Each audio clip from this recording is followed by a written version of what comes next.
கரூரில் நடந்தது பெருந்துயரம், கொடுந்துயரம்.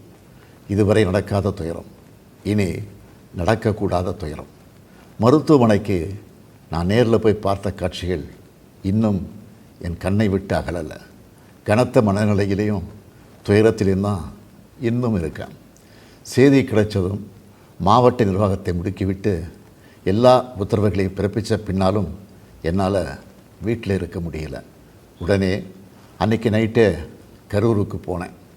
குழந்தைகள், பெண்கள்னு 41 உயிர்களை நாம் இழந்திருக்கிறோம்.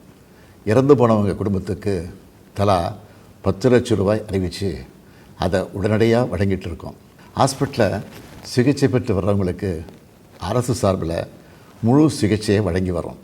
நடந்த சம்பவங்களுக்கான முழுமையான உண்மையான காரணத்தை ஆராய முன்னாள் நீதியரசர் அருணா ஜெகதீசன் அவர்கள் தலைமையில் ஒரு நபர் விசாரணை ஆணையம் அமைக்கப்பட்டிருக்கு. ஆணையத்தோட அறிக்கை அடிப்படையில் அரசோட அடுத்த கட்ட நடவடிக்கையில் இருக்கும்னு உறுதியளிக்கிறேன்.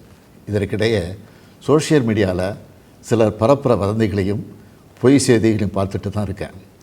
எந்த ஒரு அரசியல் கட்சி தலைவரும் தன்னோட தொண்டர்களும் அப்பாவி பொதுமக்களும் இறக்கிறத எப்பொழுதும் விரும்ப மாட்டாங்க. இந்த சம்பவத்தில் உயிரிழந்தவங்க எந்த கட்சி சார்ந்தவங்களாக இருந்தாலும் என்னை பொறுத்த வரைக்கும் அவங்க நம்மளோட தமிழ் உறவுகள். எனவே சோகமும் துயரமும் சூழ்ந்திருக்கக்கூடிய இந்த நிலையில் பொறுப்பற்ற முறையில் விஷமத்தனமான செய்திகளை தவிர்க்கணும்னு கேட்டுக்கிறேன்.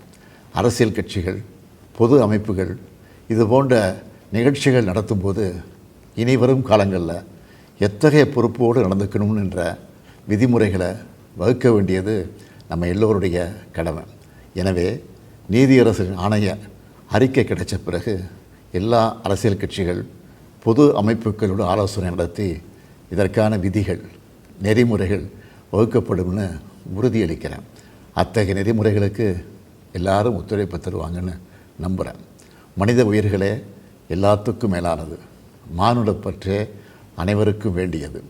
அரசியல் நிலைப்பாடுகள், கொள்கை முரண்பாடுகள், தனி மனித பகைகள்னு எல்லாத்தையும் விலக்கி வச்சுட்டு எல்லாரும் மக்களுடைய நலனுக்காக சிந்திக்கணும்னு கேட்டுக்கிறேன்.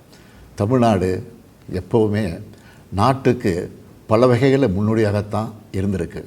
இதுபோன்ற நிகழ்வுகள் இனி எந்த காலத்திலையும் நடக்காமல் தடுக்க வேண்டியது நம்ம எல்லோருடைய கடமை.